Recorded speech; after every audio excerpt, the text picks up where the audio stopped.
Secure माना जाता है क्रेडिट कार्ड की तुलना में, क्योंकि डेबिट कार्ड पे आप देखेंगे कई सिक्योरिटी होती है। 16 अक्षर का तो पहले इसका आपका एटीएम कार्ड नंबर होता है, फिर उस पर एक्सपायरी डेट ये पता होना चाहिए, पीछे जो होता है कार्ड वेरिफिकेशन वैल्यू यानी सीवीवी नंबर, एक स्टिकर साट के उस पर 3 अक्षर लिखा रहता है। ये सिक्योरिटी लेवल जो होते हैं उतने मजबूत नहीं होते, क्योंकि अगर आपका एटीएम कार्ड सड़क पे गिर गया तो जो माए मिलेगा उसको ये तीनों सिक्योरिटी तो पता ही चल गया, ATM number, expiry date, CVV number. लेकिन जब वो पैसा निकालने जाएगा तो उसको पिन की जरूरत होगी, जो आपको मेमोराइज करके रखना पड़ता है, याद करके। तो आप ही को पता है, तो पिन जब तक नहीं डालेंगे पैसा नहीं निकलेगा। लोग पैसा निकालने के बाद ना इंडिया में क्या करते हैं लोग ना, वो कैंसिल बटन में पैसा निकाल लेंगे, देखेंगे कोई नहीं देख रहा ना, खट खट खट खट खट खट खट कैंसिल बटन में दाबेंगे 20 बार संतुष्टि के लिए, आप कोई नहीं निकाल सकता। भाई वो एटीएम मशीन केवल एक ही बार काम करती है, एक पासवर्ड डाले तो आप ही का एटीएम क्यों ना हो, दोबारा आप फिर पैसे निकालेंगे तो पासवर्ड मांगेगा ही मांगेगा, तो इसके लिए कोई डरने की बात नहीं होती है। अब देखिए, मान के चलिए वो इंसान आपका एटीएम मिल गया, उसको एटीएम में जाके कहता है कि भैया वो पिन को सोचता है चेंज कर दे, मतलब फॉरगेट पिन करके वो चेंज करना चाहेगा, तो फिर उसके लिए भी रास्ता है कि जो आप अपने बैंक में मोबाइल नंबर दिए होंगे उसी मोबाइल पर वन टाइम पासवर्ड यानी ओटीपी आएगा, वो 10 मिनट में एक्सपायर हो जाता है, ओटीपी सिंगल टाइम के लिए होता है। तो इसमें काफी सिक्योरिटी होती है, विदाउट आपके परमिशन इसे नहीं ले सकता है।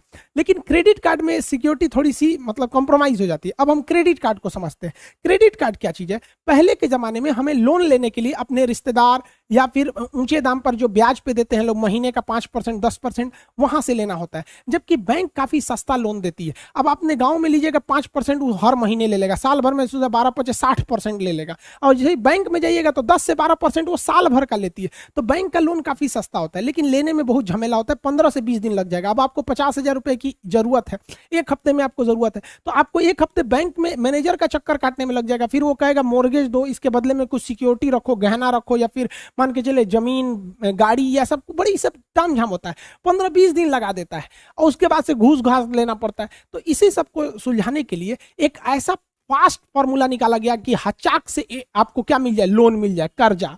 तो हचाक से लोन देने वाले कार्ड को कहते हैं क्रेडिट कार्ड। इसमें आपका पैसा नहीं है, याद रखिएगा, ये पैसा लौटाना पड़ेगा। तो जो बैंक से जाके मांगते थे ना, अब वो आपको क्रेडिट कार्ड में मिल जाएगा। तो ये क्रेडिट कार्ड सबको नहीं मिलता है। जिस ग्राहकों पर बैंक को बिलीव होता है कि ये मेरा पैसा लौटा देगा, तो उसको वो क्रेडिट कार्ड देती है। अब उस क्रेडिट कार्ड से वो जब चाहे, रात दिन 24 घंटा जब चाहे वो लोन निकाल सकता है वहां पर। लेकिन इसमें भी लोन की लिमिट होती है। शुरुआत में कम लिमिट दिया जाता है 25,000 का, धीरे धीरे उसको 50,000, 1 लाख, 2 लाख, ऐसे करते करते 3 लाख तक के आपको लिमिट को क्रेडिट कार्ड में दे दिया जाता है।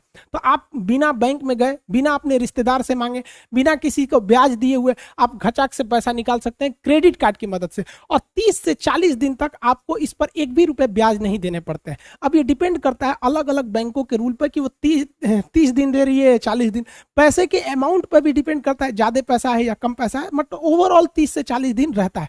कितना अच्छा है। मान के चलिए हमें 50,000 की इमरजेंसी में जरूरत पड़ी, बैंक से लोन लेने जाएंगे, इसका ब्याज लेगा हमको, अपने रिश्तेदार से मांगेंगे तो एहसान थोप देगा हमको, साहूकार से मांगेंगे तो 5% का ब्याज मांग देगा। उससे अच्छा अगर मेरे पास क्रेडिट कार्ड है, धड़ाक से निकाल, मान के चलिए किसी को हॉस्पिटल में दिखाना था, 50,000 की जरूरत थी हमको इमरजेंसी इलाज के लिए, डॉक्टर साहब को उसी क्रेडिट कार्ड से बिल पेमेंट कर देंगे, 40 दिन बाद हम बैंक को दे देंगे, बैंक भी हमसे ब्याज नहीं लेगी। तो ये काफी अच्छा होता है क्रेडिट कार्ड। अब क्रेडिट कार्ड की भी कुछ अच्छाई और कुछ खराबी होती है। ये आपको जानबूझ के दिया जाता है आपकी आदत बिगाड़ने के लिए।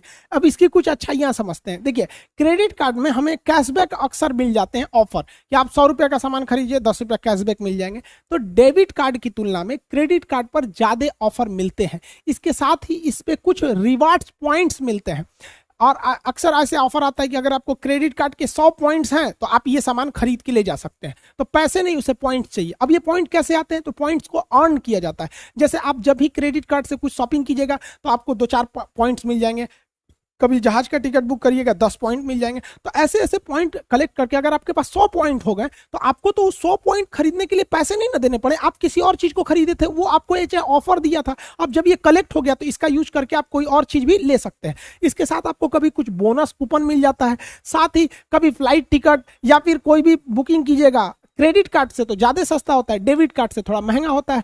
और फ्लिपकार्ट और अमेजोन पे भी देखिए कभी ऑफर आता है कि क्रेडिट कार्ड पे लीजिएगा तो 5,000 और छूट मिल जाएगा, डेबिट कार्ड पे छूट नहीं मिलता है। साथ ही कुछ ऐसे भी चीजें होती हैं जो जिसका पेमेंट केवल आप क्रेडिट कार्ड से ही कर सकते हैं, वो डेबिट कार्ड से पैसे ही नहीं लेते हैं। हालांकि ऐसी चीजें काफी कम होती हैं, लेकिन वहां रिस्ट्रिक्टेड होती है। तो यहाँ तो क्रेडिट